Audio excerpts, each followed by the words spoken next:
Hi and welcome to Conversations with Robyn. On today's program we have Caroline Myss. Caroline is in Australia and she is an author, an international lecturer and a medical intuitive.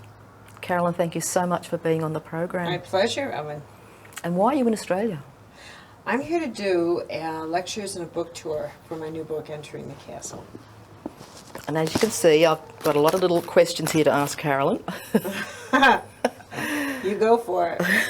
So many of them. This is your fifth book? Seventh. Seventh. What are the other two?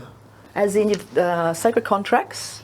Anatomy of the Spirit, yeah. Invisible Acts of Power, Why People Don't Heal and How They Can, Creation of Health, AIDS, and I wrote a book on AIDS. Ah, when was that published? That was in 1985. Okay, I haven't seen that one. Yeah. Firstly, medical intuitive. Mm-hmm. What's a medical intuitive? For those out there that don't have any idea of who you are or what you do. Well, I have an ability to evaluate a person's health at a distance or close and profile what is wrong with that person. And physically, emotionally, psychologically, in terms of where you're losing power and how that converts to an illness. And what stresses you have in your body. And then I profile that and I give it to a physician or do the reading directly with a person. And I can identify whether or not you have a physical illness, a specific illness. And how did you come to do this? I mean, how did this evolve? Well, you know, I just think I'm wired for it, Robyn. Mm-hmm. It's as simple as that. I have the wiring. It's just like I have the wiring. It's just like that. I mean, I didn't do anything to help it out. It's just the way I'm wired. Okay, well, let's go back to part of your journey which led up until this. Mm-hmm. Because I was reading in one of your books, I think it was after you finished college or during college, mm-hmm. that you went to Alaska. That was after college. After college, mm-hmm. and met a woman called Rachel. Rachel, uh-huh. And what was it that Rachel shared with what did you? She say? Yeah, that was fascinating. Well, I met her by accident. This bus driver told me to go up to her house and talk to her, and it was only because I was sleep deprived from my trip up to Alaska that I followed him. I mean, the whole story is really quite something. She was half Inuit and half Russian. And when I went into her house, half of it had a samovar, a Russian samovar, and the icons from the Russian heritage, the Greek Orthodox, Russian Orthodox religion. The other half was from the Inuit Eskimo. And we started to talk, and she told me that she was going to a potlatch. I said, "What's a potlatch?" As you would. Right. And she said that one of the members of the tribe was dying, and he was calling together the members of the tribe to give away his goods because he knew his time had come to die. And that was the first time I encountered anybody who was that comfortable with death, mm-hmm. and to the idea of it was a conscious will, a conscious giving away the comfort level with death. And I said to her, "How does he know his time to die has come?" And she so casually looked at me and said, "How is it you don't know?" That hit me between the eyes like a brick. And I said, "What? How is it we don't know?" That's right. And that was one of the lights that turned on my intuitive ignition. What is it that you know that I don't know? What kind of knowledge is that? And I think that sometimes we ask ourselves pivotal questions, mm-hmm. but to the extent that we really want the answers, do you hold still long enough for that candle to genuinely be lit? But I did. I really wanted to know, how do you access that type of data? To be told your time is coming to die. Gather your tribe. Because that type of information usually scares people. But it didn't scare me. I wanted that type of information to clearly run through my system. And whatever it cost, I was willing to go through. And that moment, my life changed. So that was the pivotal moment for... That was one. One of them. Mm-hmm. Was that the first pivotal moment for the work that you now do, or had there been something before that? There were a couple of moments before that. I mean, I have to. My 8th grade was quite pivotal for different reasons, but equally, and that during that year, I had a nun for a teacher who was very progressive by today's standards. And this was in 1964, 63, 64. And she read a book to us called Man's Search for Meaning by Viktor Frankl, which of course is a classic, but to introduce it to 12, 13-year-olds is an extremely progressive thing to do on the concentration camps. Yes, yep. And you know that book, the first half of it is his recall of the concentration camps, and the second half is the development of a psychoanalytical therapy. Well, simultaneously, she had us read the Diary of Anne Frank that year. Oh, wow. And the third thing that happened was that one of the students that I went to school with, the Bay of Pigs happened that year with Kennedy and Castro. One of the students from my class escaped with her family from Cuba. Her father asked to speak to us. And when you're a child, you don't have a sense of time and space. So that 10 years ago, 20 years ago, World War II in the 1960s may have been the Roman legions. Okay, it was then and it's over. Yeah. But this man comes in. Now, I'm familiar with the Holocaust. I got Anne Frank. I have Viktor Frankl. But in my mind, and my father was a Marine in World War II, and that completely formed me. Here comes this man who now looks at us, and we're 13 years old, and he says, I want to talk to you about freedom, and tells us what it's like to have a nation overtaken, his nation, and what it was like to be thrown into a prison. He says, I was held in a cell for 10 people, but there was 100. And he said, they used to take us out, line us up against the wall, pull out their guns and shoot. This was their game, he said. He said, sometimes their guns were loaded and sometimes they weren't, but either way we died. I went up and sat at his foot. I sat by his feet. I had to look at him because I thought this was over. I thought my father fought the last great war and that there would never be another Holocaust or an Anne Frank. And all of a sudden I knew it would go on and on and on, Robyn. That was my pivotal beginning. That was my pivotal beginning. That's right amazing there. At 12 and 13, isn't it? And I decided right there I would become a military historian. Right there at age 12. And from that moment on, I became a military historian, which I am. That was when I decided. I said, what is it about human nature? And that opened my soul. It wasn't these grandiose questions about, gee, I wonder why you feel, but no. I wanted to understand evil. And that opened my soul. What is your understanding of evil? That it's the most seductive force on the planet. That it is far more a seductive force than people are ever aware of. That it exists, Robyn. Absolutely exists. I once saw a movie and they defined it as the absence of empathy. Oh, that's one way. That there's no connection with another person.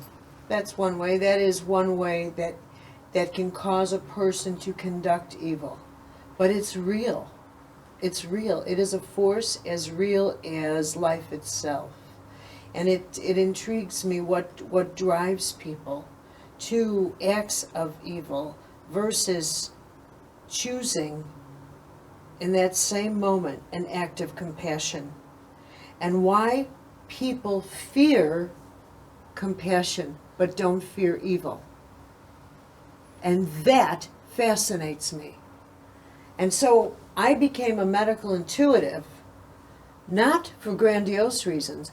I probably blew the lid off myself trying to understand the nature of the soul and why people are driven to or attracted to such extremes of darkness when such extremes of light are so available.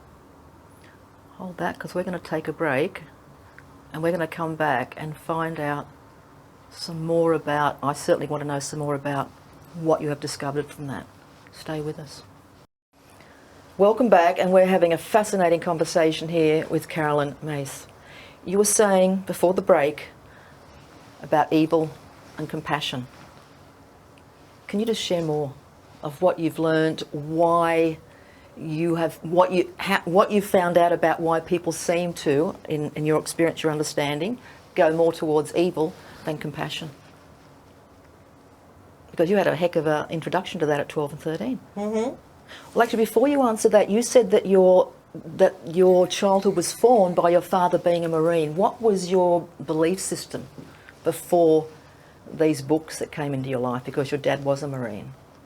Well, my dad was the most honorable, good man I knew. Mm-hmm. Impeccable. He was an impeccable man. He was a man of, a Marine's a disciplined character. But he was influenced by the war, World War II, and I knew that my dad was in every Christmas he got on his knees praying for somebody. And one year I gave him a wallet. Men are very weird. They're attached to their wallets. Did you ever notice that? They get real attached to their wallets, and even the more the wallet falls apart, the more they like their wallet.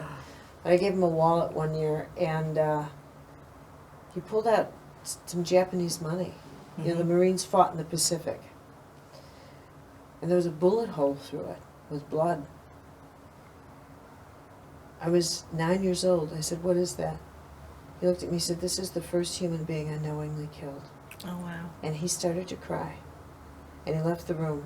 And he got on his knees. And every year, he said a rosary for the men that he killed. Do you understand how that influences a kid? I could not, because I haven't walked in your shoes. However, Well, it did. there is It did. some understanding. Yeah. And my father said to my mother, "My sons will never fight in a war."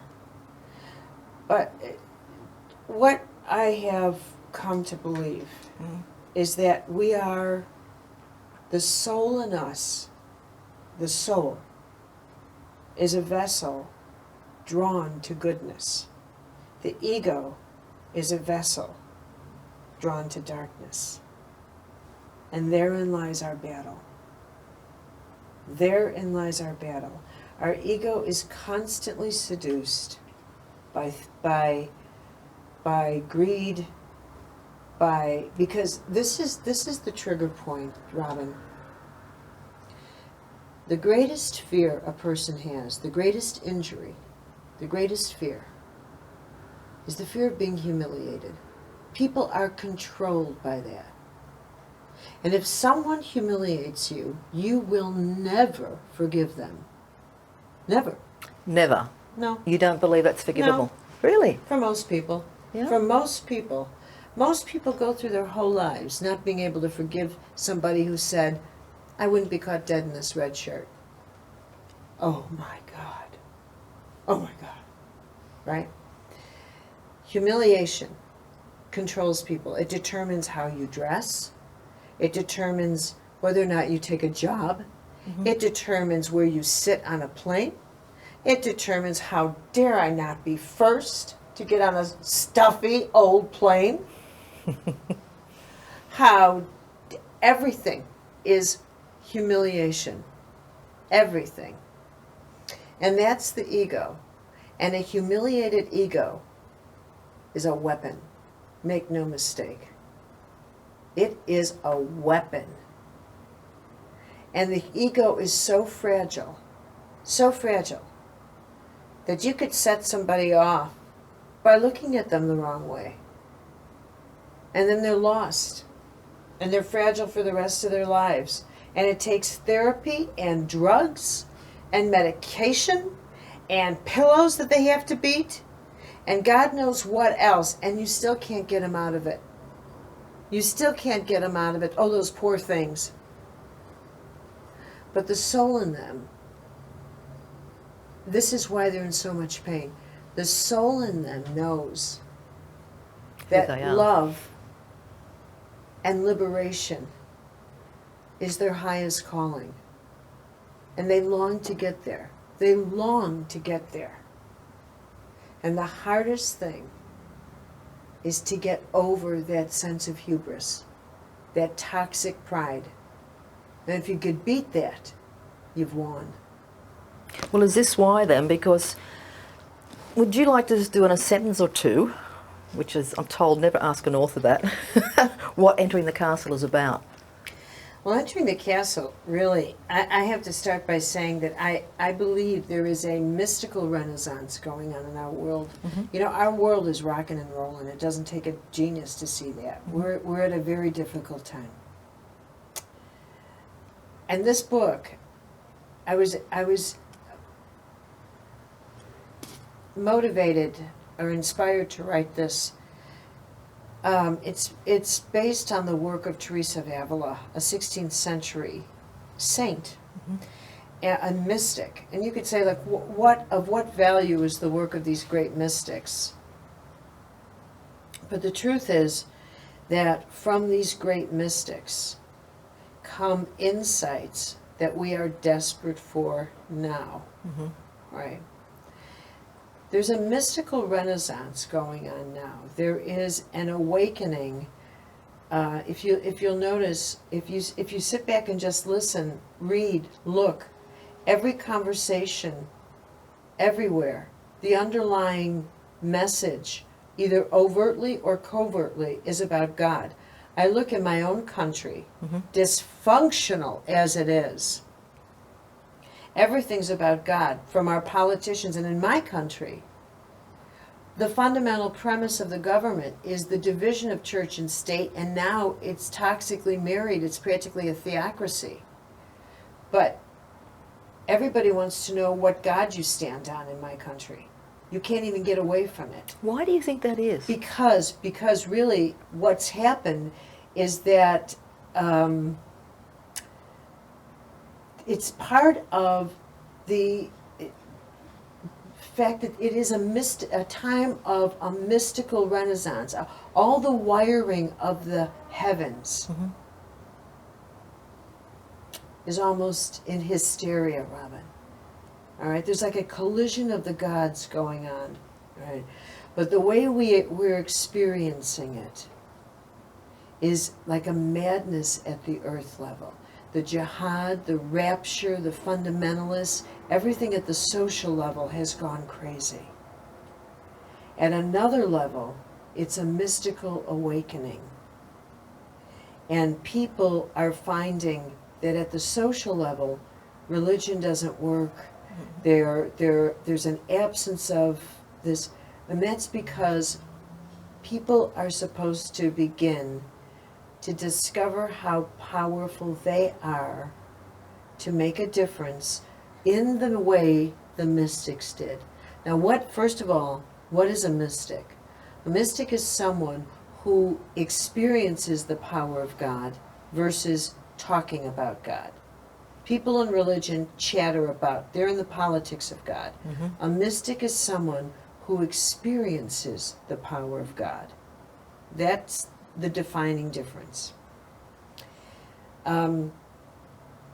Mystics are people who have changed the world through the power of their soul, not their ego.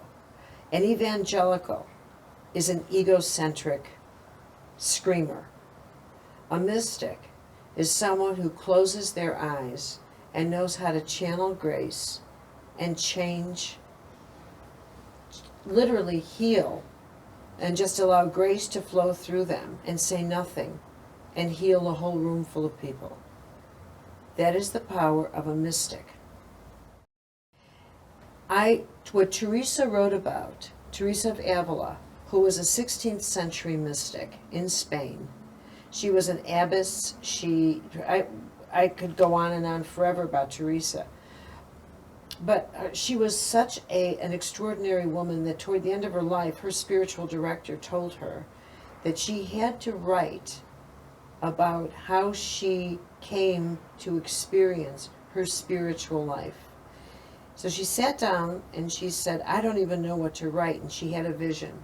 And in the vision, she saw the soul and she said, the soul is like a crystal with 7 mansions in it. And you've got to go through these mansions. And she said 7.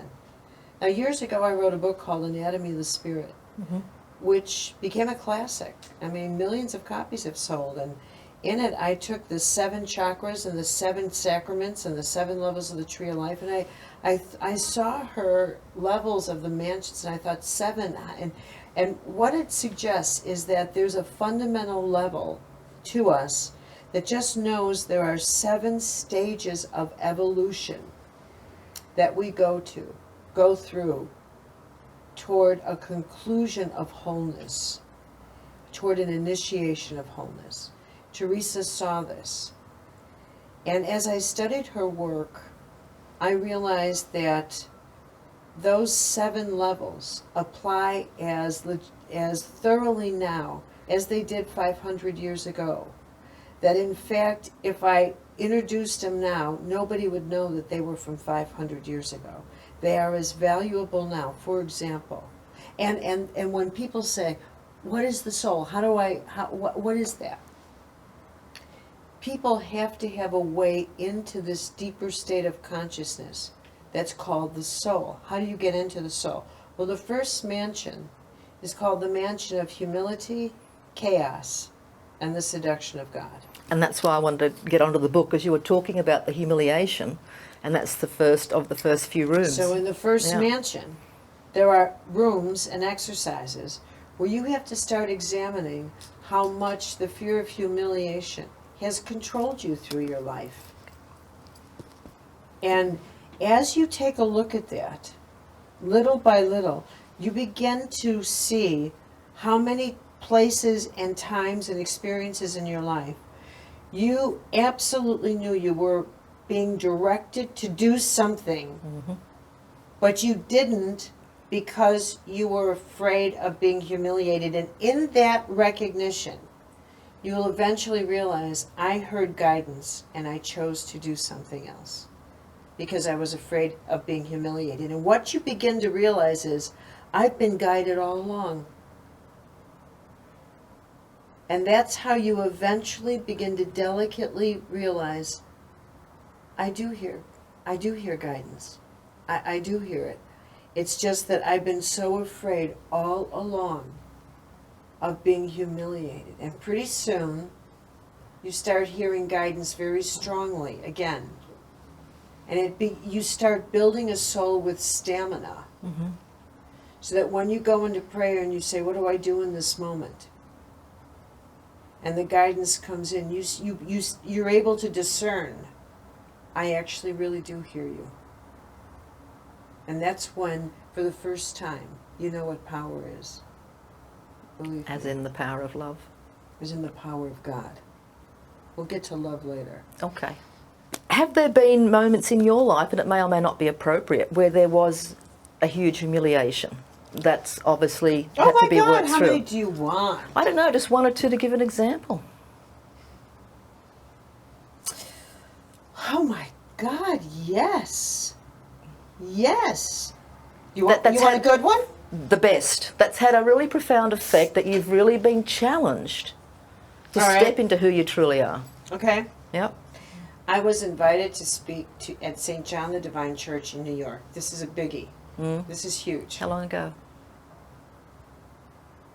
1985. Okay. This is one of the major places in New York. Okay. And at the time, I was writing, I was doing newspaper articles and publishing. I was also in publishing. But I had been doing a lot of newspaper articles on the crisis of the Native American in the United States. Mm. So I was invited by Native American Council to address the problem at St. John the Divine, a major pulpit in New York. It's ecumenical. I mean, it draws all the social crowd, socially interested, social activism crowd in New York. I absolutely, from the moment I said yes, I felt like I'd gotten kicked in the gut, like, you have no right. You have no right, you little fraud. You have not starved with these people. You have not walked in their shoes. You have not lived on their land. How dare you say yes? How dare you, little fraud? So in order to prepare for this, I started to read every book on Native American crisis, more than I had done on my articles. I read everything, Bury My Heart at Wounded Knee, you name it, I read it, and nothing in my brilliant little memory, and I have got some memory, could stick. I mean, I wanted to take Post-it notes and put them all over my head. Nothing stuck. I wrote it out, I condensed it to what do you call these things, note cards? Mm. I condensed it again, nothing. The day of the talk, Why wouldn't it stick? I walk into this church. This is a church with great big huge number of people. There are probably 1,800 people in there. I walk in and I look over and there are some Native American women drumming, and I knew what they were doing. They were kind of like that drumming, like if she doesn't talk with a straight tongue, you know, let a chandelier fall on her. I knew what they were thinking. And they're drumming, and my heart just, I am so nervous, and I was engaged to this man at the time. I always got engaged and then flew, but anyway, so this is one of the men I was engaged to. So many areas. So I'm walking down, and then they introduce me, and I'm standing in front of this church, and I have and I'm shaking, and I am such a confident speaker. I just don't bat an eye in front of a crowd. My knees were shaking. I started to talk, I started to give this talk, and I look across the audience, and they're like this. Oh my God. And I finally stopped, and I looked and I said, I'm sorry. I'm sorry, I can't give this talk, I'm sorry. I turned around, walked right out of the church. And I looked at Ken, and I said, I will never again, ever speak about something that I have not myself Walk the path. walked the path. And I walked out. That was one of the most brutal 9 months of my life. From the stress of it to standing there in front of 1,800 people saying, I don't know what I'm talking about. I apologize. And I left the podium and walked out of the church. That was hard. How did you forgive yourself?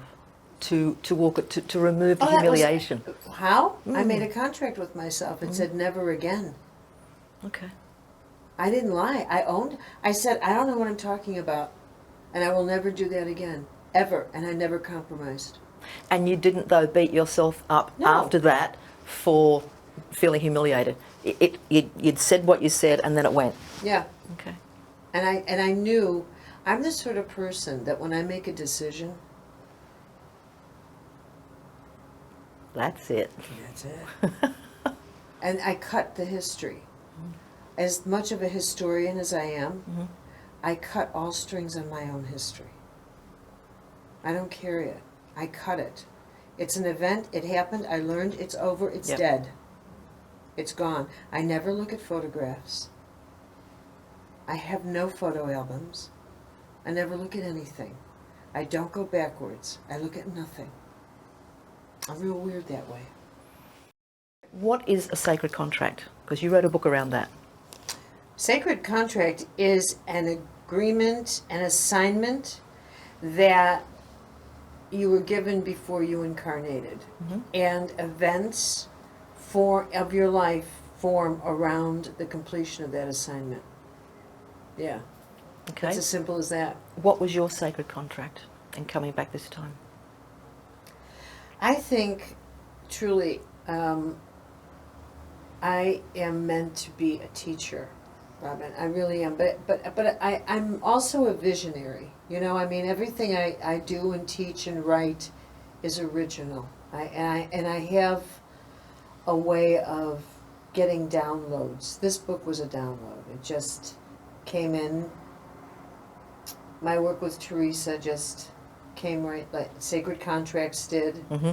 Anatomy of the Spirit did, Invisible Act didn't, and Why People Don't. But I just get, like a shaft of light comes in, and I see something, and I write it, pursue it. Well, you're saying That's that, my role. okay, the download. Now, you've got a paragraph in here where you talk about that time where you're about ready to write the book, and you had that episode with the cake. Oh my God. Do you want to share that one? Because Sure, I just thought you that was really brilliant. like that, I don't do you? indeed, because, you know, it brings in the humanness of someone, doesn't it? Okay, so my history is I am a news addict. Yes? And I was watching the news every morning in my house, and I am not a fan of Bush. I am a serious not fan of Bush. Big, huge. And that particular morning, he did yet another stupid thing. And it so infuriated me that I had a coffee cake. And I took the coffee cake and I said, "How could you?" And I slammed it was in a box, and I slammed it out, and it just flew out of the box and shot across the kitchen and hit the wall. Well, didn't it hit your cousin first on the forehead?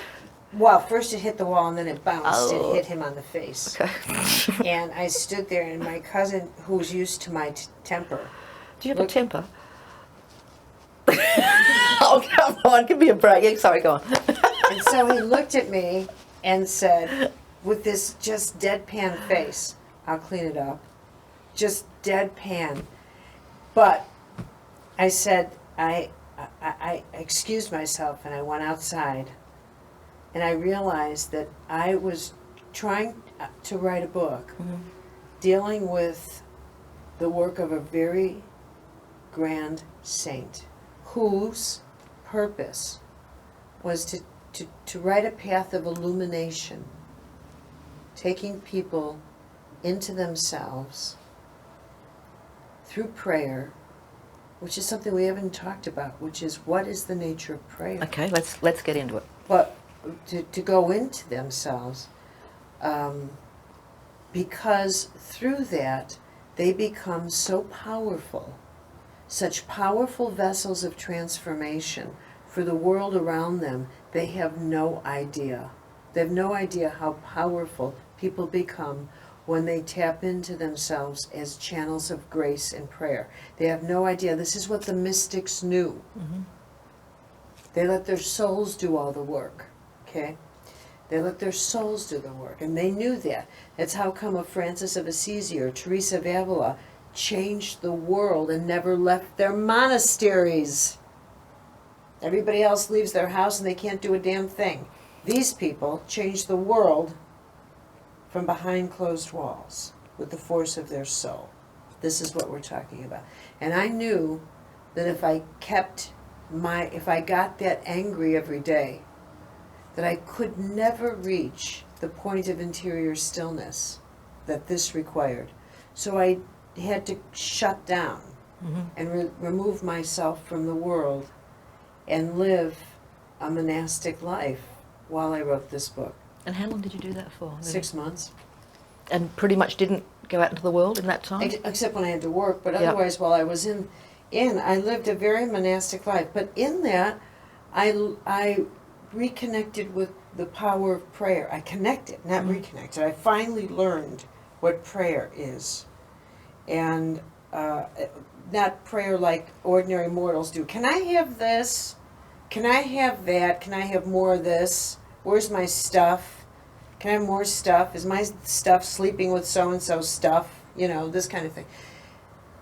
I learned what prayer is, which is to withdraw from the seduction of your five senses and withdraw and go deeply, deeply, deeply into an interior space. And imagine yourself wrapped in a cocoon and closing your eyes, and in that moment saying, let nothing, dear God, disturb the silence of this minute. Let nothing disturb this. Let your grace pour in to this place that is harming me, into this diseased body. Let your grace melt through this cancer and heal this. Let your grace melt through this fear. I know that guidance is present.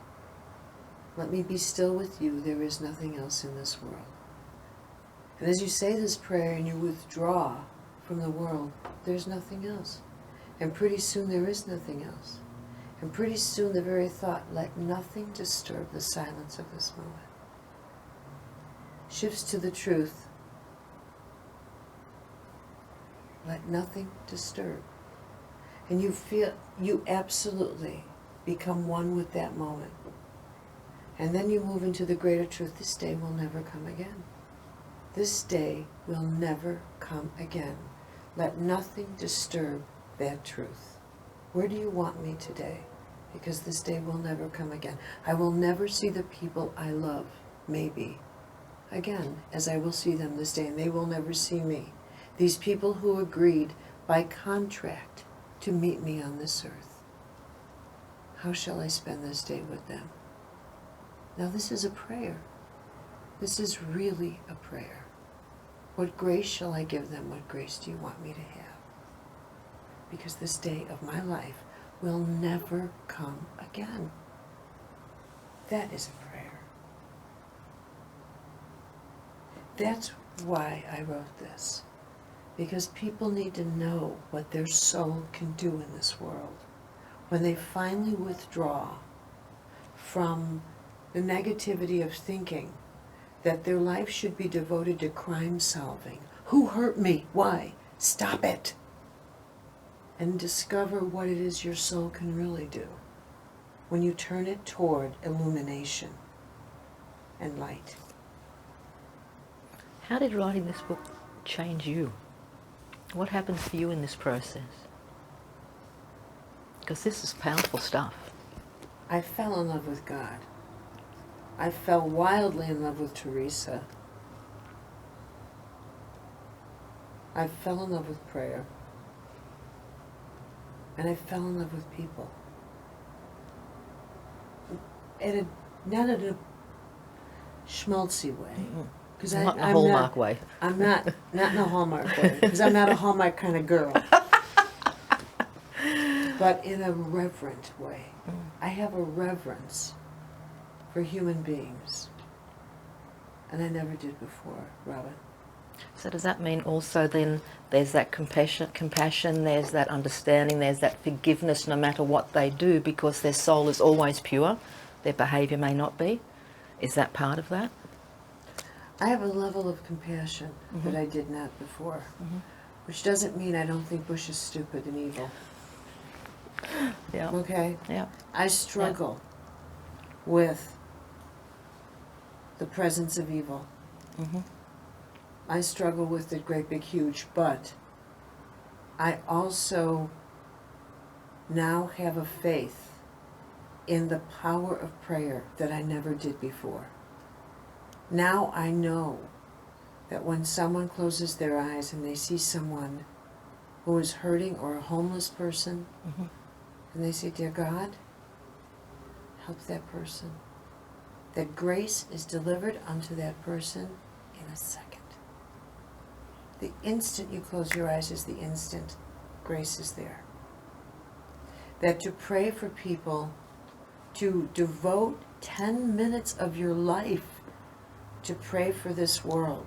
Each day. Each day makes more difference than you can imagine. Because this world is filled with psychic free radicals. The negativity that people generate. And it has to be purged, and prayer is that. And I'm not talking Catholic prayer, Buddhist prayer, Hindu. I am talking the use of your conscious light as a filter for that. On that note, we'll take a break and come back for the last part of our interview with Caroline. Stay with us. Hi, welcome back, and we're in the last part of our interview with Caroline Myss. What were we talking about before we... You were talking about my do I get angry or do I lose it? Because you make the assumption, like a lot of people, that if somebody is working in spirituality, that they've mastered the material that they produce, and that's nonsense. I don't make the assumption. I know a lot of other people do, nonsense. and that's why I like it addressed. Absolutely not. Let's address that one then. Well, people do projections, and that's nonsense. I mean, I know the 7 mansions of Teresa intimately, and if you think I'm enlightened, or if anyone does, they're nuts. And that's what I would say to that. Snap out of it. I mean, I know those 7 mansions absolutely exquisitely well. And okay, so how do you get back into a state of grace? Because I know we want to talk about your institution. You know what I do? I picture myself withdrawing into my castle. I have an image of a castle and closing my drawbridge. Yes, which is all in here. Right. In how to do this, by the way. And I actually really do practice what I preach. Okay, so you walk the talk. Yeah, I really do. And I go into prayer, and I withdraw. I energetically, spiritually withdraw from what it is that I feel is hemorrhage, causing me to energetically hemorrhage. Which is leaking your energy, isn't it? Yeah. Right, I do. I have to. I have to, because it's just, I don't like the feeling of being poisoned, Robyn. I don't like the feeling of having what Teresa would say, a reptile come into my castle. Yes. I don't like that. I don't like feeling disturbed by what Buddha would say is an illusion.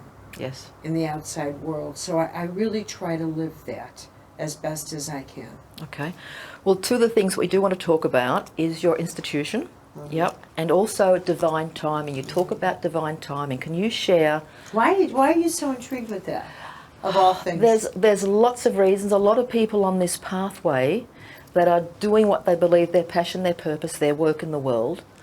So often there seems to be so many obstacles. How much do you do, and how much in feeling like one has to do action in the world, and how much is there a divine time that certain things have to come into place at certain times for that next step? Well, divine timing is, all events, all motion is truly in the, we use the metaphor in the hands of God, as if God has hands, but I mean in the cycle, in the momentum of the divine. And you can't make something happen out of sequence. Out of sequence. Okay, and there is a key phrase. There is a sequence of events that support every event. And if that's the other sequence of events haven't come into alignment, don't force this, because it will shatter. If it's prematurely born, if you think you know the timing better than heaven, you will force a birth prematurely, and it will be stillborn. So you have to do the best every episode, every day, and the rest is in the hands of God. Well, we'll move on to part of your world, the institution. Institute. I have an educational institute called CMED, which is an acronym for Caroline Myss Education, where I do a program on entering the castle and a program on sacred contracts, both of which are academically accredited through a university in California called Wisdom. So people can earn degrees, PhDs or masters, and I'm really proud of that. Wow. How long does it go for? Well, entering the castle goes for 3 to 6 sessions, and sacred contracts for 6. And it's really wonderful because upon completion, people become counselors doing archetypal readings for people. So they actually then can earn a living with it. So it's not just about investing all this money in a program and coming up with nothing. You can actually earn a college degree and get an occupation. So I worked a long time to structure that so that people, when they get something out of it. So, and I do a lot of trips with, people should check out my website, which is myss.com, because I have classes on there that they could access, and I have a monthly salon that I write, and it's a wonderful website. It's just brand new. I just launched it with entering the castle on there, and I have a trip I'm leading to Israel for people, and which is going to be magnificent. So you could check out the books and my school and all kinds of things. Okay. As we start to complete the program, where are we at on the planet now? You know, if you talk about love, fear, whatever terms, do you think we're starting to finally move forward? That we will make it through this as a humanity? Do I look like Goldilocks to you? Do I think we're going to make it forward? I don't know. I mean, some people go, you know what, no, we're blowing ourselves up. 22 million people are homeless today in India from a flood. Several bombs went off in Iraq. Let me see. Do I think we're making it forward? Surely a woman who writes this has an absolute belief in the power and the beauty. You know what? Let me tell you something. Oh. This is what's true.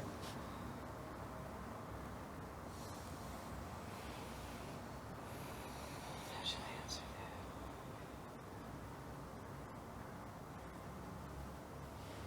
that? Okay, this is how I'm going to answer it.